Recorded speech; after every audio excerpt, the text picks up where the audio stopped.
Bonsoir. Alors, ce soir, une petite vidéo à la fois sur les essuie-glaces, mais surtout sur les nouvelles fonctions améliorées avec la mise à jour 40.2, notamment au niveau des dépassements, mais j'ai noté aussi quelques petites améliorations au niveau de la détection, vous allez voir, qui peuvent être intéressantes. Donc là, c'était juste pour vous montrer en conditions normales sur la route.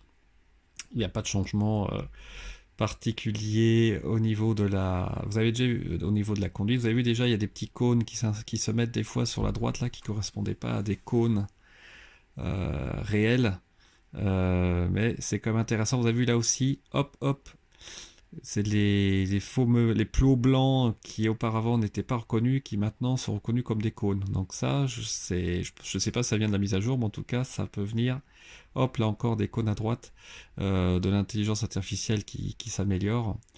Là, je mets un petit coup d'essuie-glace manuel parce que le système est encore pas assez sensible. Donc on va voir si le système d'intelligence artificielle va faire son œuvre dans les jours et semaines qui viennent. Là, je réduis la vitesse à fond pour passer pas trop vite. Vous voyez, là, il y a un plot blanc, hop, qui est reconnu par la voiture. Et c'est là que ça va devenir intéressant. Donc, j'ai vraiment diminué au maximum la vitesse pour voir comment la voiture allait prendre ce virage. Et en fait, elle le prend comme avant. Elle coupe la ligne. Voilà ce que je vais vous montrer plus précisément sur cet arrêt d'image. Vous voyez bien le plot blanc reconnu comme un cône. Et ce qui est intéressant, c'est qu'elle trace la ligne bleue, mais qu'elle la rogne. Alors pourtant, je suis à la vitesse mini.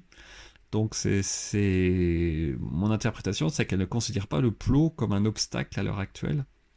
Ce qui est dommage parce que si elle savait que c'était un obstacle, elle pourrait aller plus à droite. Ça dépend en fait, parce que quand j'arrive près de la frontière, je pense qu'elle les prend en compte, elle se met un peu plus à gauche. Donc en tout cas, c'est intéressant, c'est que maintenant, ça prend en compte d'autres types de plots, pas que les cônes. Alors ils sont pas bien visualisés, mais au moins ils apparaissent, donc il y a une chance que pour dans le futur, eh bien, ça soit reconnu comme un obstacle, hein, et que donc la voiture puisse les éviter, entre guillemets. Là, je vais arriver sur l'autoroute, donc je vais vouloir tester évidemment le nouveau, comment marche le dépassement automatique, hein, puisque a priori il a été amélioré.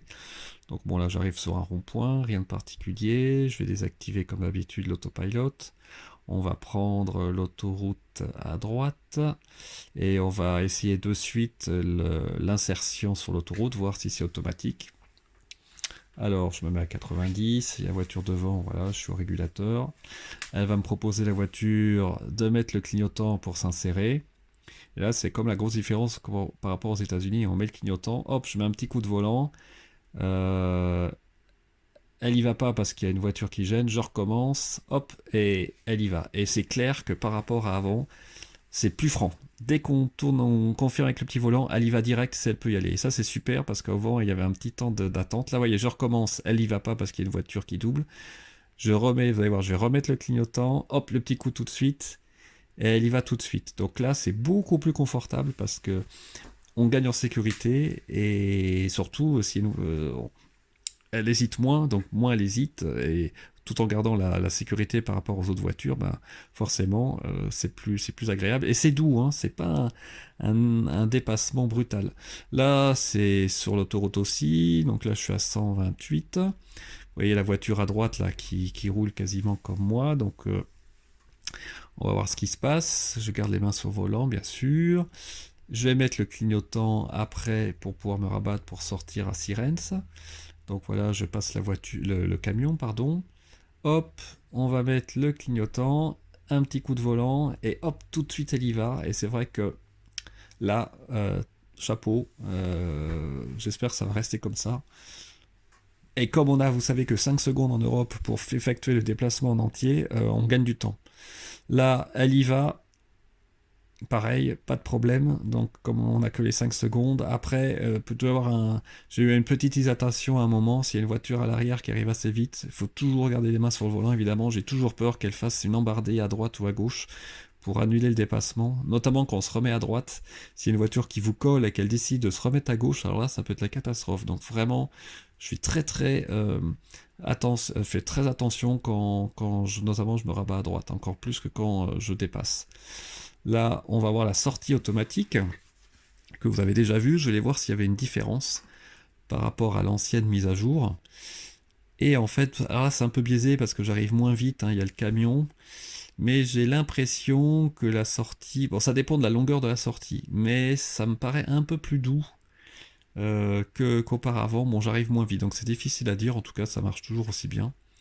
Et puis là, je vais arriver tranquillement au rond-point, et puis je vais désactiver. Il va me mettre d'ailleurs un arrêt navigation autopilote terminé, et on met un petit coup d'accélérateur, et on arrête la navigation. Voilà, bah écoutez, j'espère que ça vous a plu. N'hésitez pas à vous abonner et à me laisser des commentaires, et je vous dis à bientôt.